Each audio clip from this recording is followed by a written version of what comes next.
చందమామ కథ. కీలుగుర్రము. అనగనగా ఒక నవాబు. ఆ నవాబుకు ఒక్కడే కొడుకు, ఒక్కతే కూతురు. కొడుకు చాలా సాహసి, మిన్ను విరిగి మీద పడ్డా జంకేవాడు కాదు. పేరు ఫిరోజిషా. కూతురు చక్కటి చుక్క, పేరు జహనారా. ఆ నవాబు ప్రతి సంవత్సరం మహావైభవంగా పీర్ల పండుగ చేసేవాడు. ఆ ఉత్సవాలు చూడడానికి దేశదేశాల నుంచి రాజకుమారులు, కవులు, గాయకులు, శిల్పులు వచ్చేవాళ్ళు. వచ్చి తమ తమ విద్యలను చూపి నవాబు వద్ద బహుమతులు పొందుతుండేవాళ్ళు. ఒక ఏడు ఆ ఉత్సవాలకు ఓ ముసలి శిల్పి వచ్చాడు.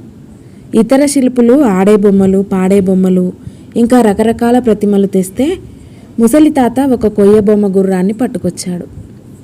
తాతను చూడగానే తతిమ్మ శిల్పులకు ఎక్కడ లేని నవ్వు వచ్చింది. ఈ గుర్రాన్ని నువ్వే చేశావా తాతయ్య అని ఒక శిల్పి అడిగాడు. భలే గుర్రం తాతయ్య, ఎంతకిస్తావు అని వెకిరించాడు మరొక శిల్పి. ఏమి గుర్రం అనుకున్నావేమిరా, అది దేవతా గుర్రం అన్నాడు మరొక శిల్పి. వాళ్లతో నీకెందుకు గాని దీన్ని ఎంతకిస్తావో నిజంగా చెప్పు తాతయ్య అన్నాడు నవ్వకుండా మరొక శిల్పి. తాతకు కోపం వచ్చింది. మీరు కొనలేరు, మీ అబ్బలు కొనలేరు, ఎందుకు వచ్చిన బాధ, పోండి పోండి అని కసిరాడు. నవాబు శిల్పులు తెచ్చిన బొమ్మలు చూసి మంచి వాటిని పుచ్చుకొని ఆయా శిల్పులకు తగిన బహుమతులు ఇచ్చాడు. చివరికి ముసలి తాత కొయ్య గుర్రం మిగిలింది. ఏమిటి దీని విశేషమని అడిగాడు నవాబు. ఏలినవారు చిత్తగిస్తే మనవి చేస్తాను. ఇది వట్టి చూపుల గుర్రం కాదు, కీలుగుర్రం. ఇది కనుమూసి తెరిచే లోపల చుక్కల్ని చూసి వస్తుంది, ఆకాశం అంతు కనుక్కొస్తుంది అన్నాడు ముసలి తాత. అంతా అబద్ధం, అలాంటిది ఈ భూలోకంలో ఉండదు అన్నాడు నవాబు.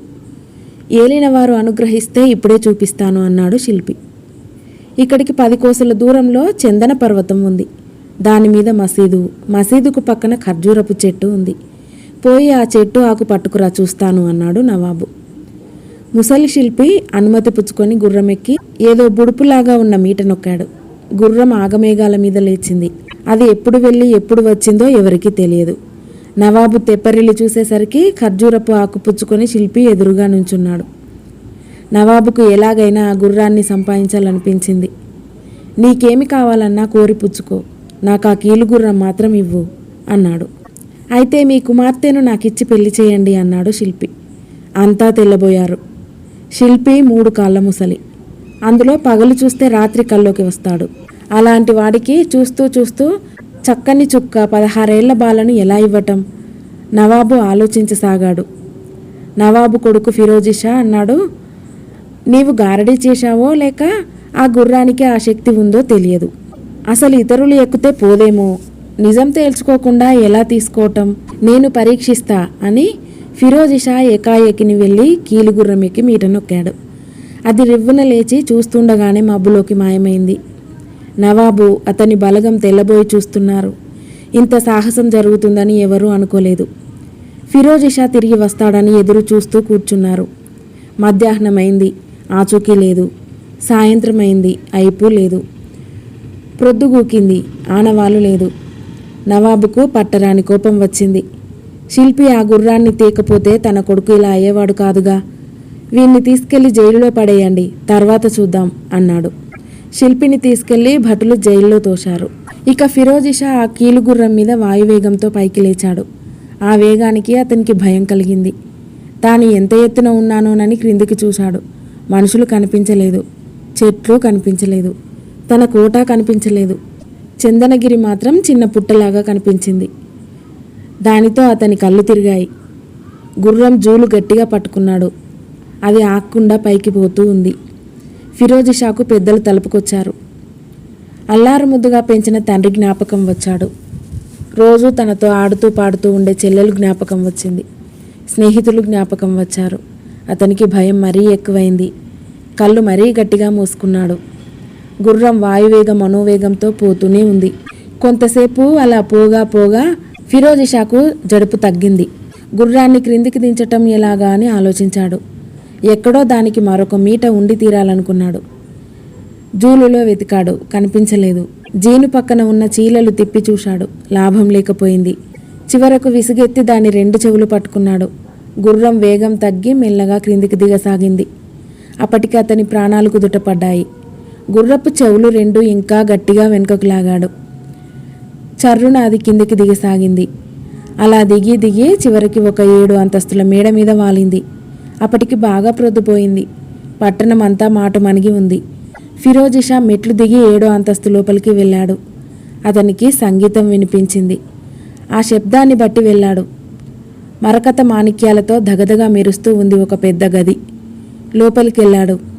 అక్కడ ఒక హంసతూలికా తల్పం మీద రాజకుమార్తె పండుకొని ఉన్నది. ఆమె చుట్టూ చిలికత్తెలు పండుకొని నిద్రపోతున్నారు. ఫిరోజి షా తన కళ్ళను తానే నమ్మలేకపోయాడు. కలగంటున్నానేమోననుకున్నాడు. తన ఒళ్ళు తాను గిచ్చుకున్నాడు. బాధ తెలుస్తూనే ఉంది. అప్పుడు అదంతా నిజమని అనుకున్నాడు. మళ్ళీ ఒకసారి రాజకుమార్తె వంక చూశాడు. చుక్కల మధ్య చంద్రుడిలాగా ఉంది. బంగారపు జుట్టు తలతలా మెరుస్తూ ఉంది. మెల్లిగా వెళ్ళి ఆ జుట్టు మెల్లగా తాకాడు. రాజపుత్రి కళ్ళు విప్పి అతన్ని చూసింది. ఫిరోజి షా ఆమెను ప్రక్కకు తీసుకువెళ్ళి తన కథ అంతా చెప్పాడు.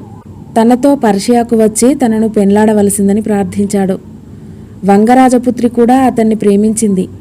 రెండో వారికి చెప్పకుండా అతని వెంట బయలుదేరింది. ఇద్దరూ కీలుగుర్రం ఎక్కి పర్షియాలో తమ పట్టణం ముందు వాలారు. మేళతాళాలు బాజా భజంత్రీలు లేకుండా కొత్త పెండ్లి కూతురును అంతఃపురానికి తీసుకుని వెళ్ళటానికి ఫిరోజి షా మనస్సు ఒప్పలేదు. రాజపుత్రికకు ఇప్పుడే వస్తానని చెప్పి ఆమెను గుర్రాన్ని అక్కడే తోటలోని బంగళాలో దింపి ఒక్కడే ఇంటికి వచ్చాడు. నవాబు సంతోషానికి మీరలేకపోయింది. వెంటనే శిల్పిని విడుదల చేయించాడు. రాజపుత్రిని తీసుకురావటానికి ప్రయత్నాలు ప్రారంభమయ్యాయి. ఈ సంగతంతా శిల్పి విన్నాడు. గుట్టుచప్పుడు కాకుండా రాజకుమారి దగ్గరకు వెళ్ళి, మిమ్ము ఈ గుర్రం మీద అంతఃపురానికి తీసుకుని రమ్మన్నారు అన్నాడు. ఆమె నమ్మి కీలుగుర్రం ఎక్కి అతని వెనుక కూర్చుంది. శిల్పి మీట నొక్కాడు. గుర్రం రివ్వున లేచిపోయింది. మేళతాళాలతో రాజపుత్రికి ఎదుర్కోలు ఇవ్వటానికి వచ్చిన పరివారం జరిగిన ఘోరం తెలుసుకున్నది. ఈ వార్త విని ఫిరోజి షా దిగాలు పడ్డాడు. రాజపుత్రి లేక తాను బ్రతకడం కల్లా అనుకున్నాడు. ఎలాగైనా ఆమెను తిరిగి తీసుకురావాలని కాలినడకను బయలుదేరాడు. శిల్పి ఎక్కిన గుర్రం పోయి గ్రీసు దేశంలో ఒక మైదానం మీద దిగింది. రాజకుమారి శిల్పి చేసిన మోసం తెలుసుకొని ఏడవసాగింది. ఆ ఏడుపు వేటకు వచ్చిన గ్రీసురాజు చెవుల పడ్డది. అతడు చప్పున వచ్చి జరిగిన మోసం రాజపుత్రి వల్ల విని శిల్పి తల నరికివేశాడు. గ్రీసురాజుకు కూడా వంగరాజు పుత్రి మీద ప్రేమ ఏర్పడింది. ఇది ఏమాత్రం ఆమెకి ఇష్టం లేదు. రాజు బలాత్కారం నుంచి తప్పుకోవటానికి పిచ్చి ఎత్తినట్లు నటించసాగింది. దగ్గరకు వచ్చే వాళ్లను రక్కేది, పీకేది. రాజు ఎంతో చిన్నబోయాడు. ఆమె పిచ్చి కుదర్చటానికి ఎందరో వైద్యుల్ని పిలిపించాడు. ఎన్నో మందులు ఇప్పించాడు. లాభం లేకపోయింది. నిజమైన పిచ్చి అయితేగా అసలు కుదరటానికి. ఇక్కడ ఇలా జరుగుతూ ఉండగా అక్కడ పర్షియాలో కాలినడకన బయలుదేరిన ఫిరోజి షా ఊళ్ళు దాటాడు, ఊకాలు దాటాడు, చీమలు దూరని చిట్టడివి, కాకులు దూరని కారడవి దాటాడు. ఎక్కడా తన రాజపుత్రి జాడ తెలియలేదు. ఏరులు దాటాడు, నదులు దాటాడు, గుట్టలెక్కాడు, మిట్టలెక్కాడు. చివరికి గ్రీసురాజు పట్టణం చేరుకున్నాడు. అక్కడ రాజపుత్రి సంగతి విన్నాడు.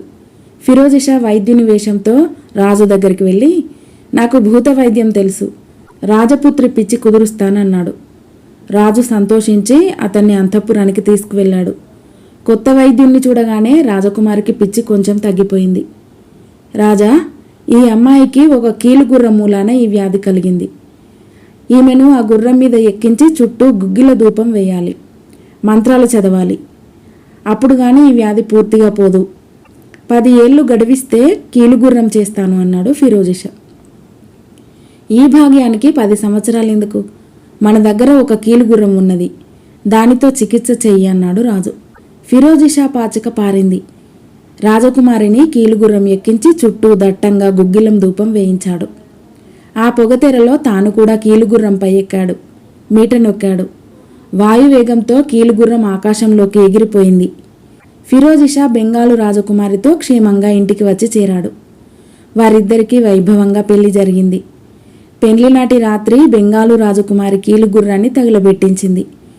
దానితో వాళ్ళ కష్టాలు తీరిపోయాయి. హాయిగా రాజ్యం ఏలుకుంటూ 100 ఏళ్లు బ్రతికారు. కథ సమాప్తం.